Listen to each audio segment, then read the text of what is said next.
Just a couple of months ago, researchers at MIT released a paper titled Recursive Language Models.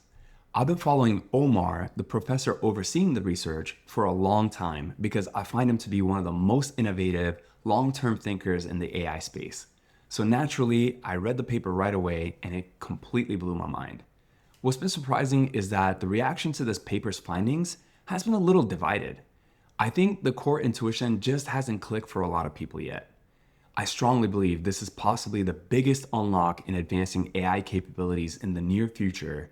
And since the intuition around RLMs is evasive, even to the people at the frontier of I figured I'd record a technical deep dive. So bear with me. I promise the concepts we'll explore together will make sense. Even if you're not an engineer, just let me geek out a bit. To understand the solution, we first have to understand the bottleneck of modern AI, self-attention. You can think of self-attention as the beating heart of today's transformer-based large language models, which are models we call AI, like GPT, Cloud, Grok, and Gemini. When you type a prompt into an AI, it doesn't read words like we do. It tokenizes them into smaller atomic units. Self-attention is the mechanism that allows the AI to understand the relationship and context between all these different tokens. So let's take the phrase, the cat sat on the mat. Let's say that breaks down into 6 tokens. For simplicity today, let's just pretend a token is exactly the same thing as a word. You've probably heard AI models being called next word predictors. While technically true at the output layer, it's a massive oversimplification. To predict that next word, they use self-attention to build complex mathematical maps of how every single concept in the prompt relates to everything else. The model computes an attention score between the word cat and every other token in the phrase to understand the context. But cat isn't the only word doing this. Every single token computes its relevance against every other token, including itself simultaneously. Because every token attends to every token, if you have 6 words, that's 6 times 6, 36 computations. Because of this specific relationship, if you have a variable, let's say n number of tokens, you have n squared computations. Every time you double the text, you quadruple the compute costs. This creates 2 massive problems. First is the computation explosion. A 5,000 token document requires 25 million operations.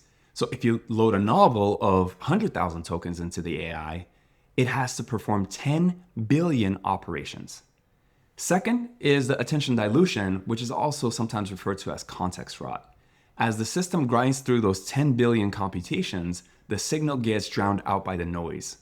The model literally suffocates under the weight of the massive context, struggling to aggregate information and starts hallucinating. You may have encountered the recurring buzz around models with like 1 million token context windows. While these models can technically ingest that much information, context rot is incredibly task dependent. Finding a single static fact, which is referred to as finding a needle in a haystack, is relatively easy. But for information-dense tasks that require reasoning across the whole document, these massive context windows fail spectacularly. Under the hood, self-attention just simply does not scale infinitely. To be clear, for short tasks, like summarizing a single email or finding a quick fact, standard AI models are perfectly fine. Our focus today is going to be strictly on massive, long horizon, information-dense tasks where current AI fundamentally breaks. To overcome the crushing compute costs and context rot of massive prompts, the AI industry shifted towards what we call agentic workflows. Being agentic means that instead of forcing the model to solve the problem by stuffing everything into its fragile, short-term memory, we give the AI tools and autonomy. It's given a goal and given tools to accomplish that goal. It can search a database, it can take notes, or do computation step by step outside of its own head. This shifts the paradigm from stuffing everything into the context window to interacting with an environment to find what's necessary. You've probably heard of this concept of teaching a model to think step by step, techniques like chain of thought. While these are incredibly useful, they're necessary but insufficient for truly long context reasoning. which brings us to subagents. So instead of forcing one massive AI to read all 100,000 token novel at once, you assign a manager AI to split the task and delegate it across multiple smaller AI instances or subagents. Let's look at the math. One AI reading the whole novel requires 10 billion computations. If the manager AI could split the novel into 100 chunks and give each to a subagent, each agent only processes 1,000 tokens. 1,000 squared is 1 million computations. Multiply that by 100 agents and you have 100 million computations. Incredible, right? That would allow us to reduce a 10 billion computation problem by 99%. But unfortunately, subagent architectures have two fatal flaws. First, they play a lossy game of telephone. Think of an AI's internal understanding of a problem like a high-definition photograph. When a manager delegates a task down to a subagent, it has to compress that rich understanding into plain text. It's like trying to describe a breathtaking masterpiece you've just viewed at a museum to someone over the phone. You inevitably lose massive amounts of fidelity and nuance. What's worse is that it happens in reverse too. When a subagent finishes reading its chunk of the novel, it has to compress all of its deep insights back into short text summary to send it up to the manager. The subagent might have completely understood the nuances of the chapter, but the manager only gets the clip notes. By the time the manager pieces together these summaries all at once, the big picture is gone. It just delegates instead of maintaining a true core understanding of the narrative. The second fatal flaw is that output bottleneck. When we give an AI context, we use input tokens. When the AI responds back, it uses output tokens. Not only are output tokens more than 4 times more expensive than input tokens, the output tokens are also strictly capped to less than 1/10 of the limit of the input tokens. Because subagent systems force the manager to spell out every single delegation out loud in natural language, it has to sit there and type, okay, calling subagent 1, here's everything you need to know, and write out all the instructions. And then, okay, now calling subagent 2, and here's everything you need to know, again, word for word. If you want to scale up and process a massive data set, the manager will hit that hard output ceiling before it can even finish handing out the assignments to the subagents. It just mathematically doesn't scale. But what if we could get the astronomical computation savings of subagents without the lossy information compression and without hitting strict output bottlenecks? That's where recursive language models come in. Now, before I explain how we do this, let's just take a quick look at what the researchers achieved with this new framework of RLMs. In their paper, the researchers benchmarked RLMs on extremely complex, long horizon tasks, and the results are incredible. RLMs successfully processed inputs up to 2 orders of magnitude beyond that which modern AI context windows even allow. We're talking about scaling effectively to 10 million tokens and beyond, with minimal performance degradation. Whereas standard models like GPT-5 physically cannot even ingest more than 272,000 tokens, and they start degrading even earlier on complex tasks. With RLMs, they can handle 10 million smoothly. And this isn't just a trick for massive trillion parameter models. Running GPT-5 requires a warehouse-sized data centers costing millions. Whereas an open source lightweight model like Qwen 3 8 billion parameter version is so small that it can run locally on an everyday laptop.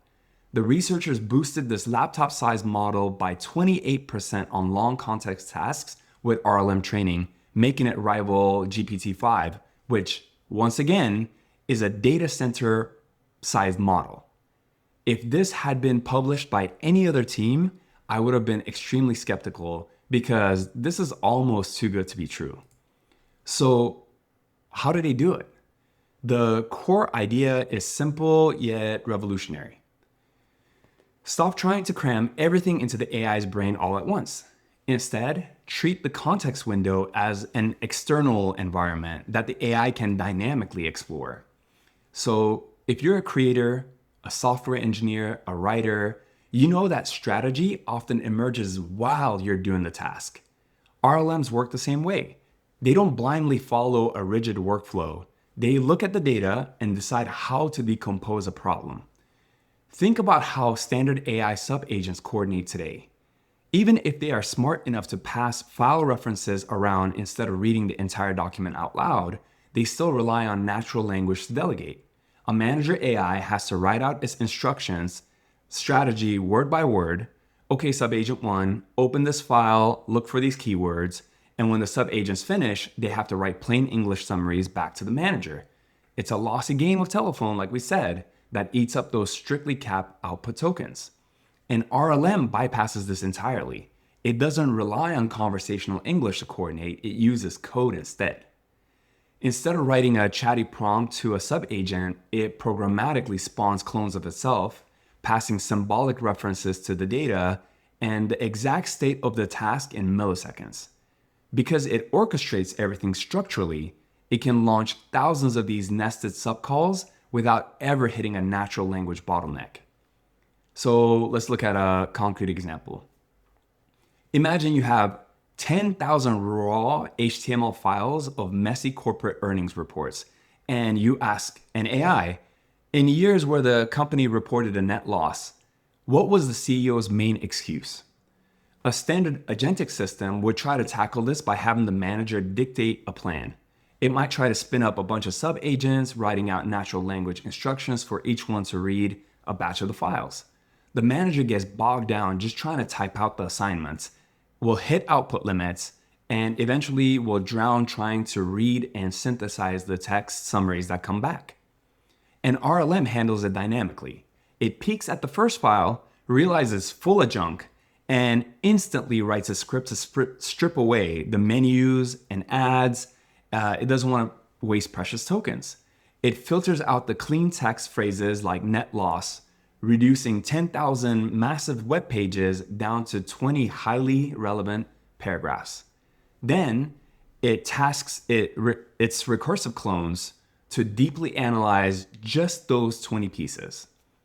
The root model's context stays tiny. No context rot, no wasted tokens. This architectural shift even changes how we handle standard chatbots.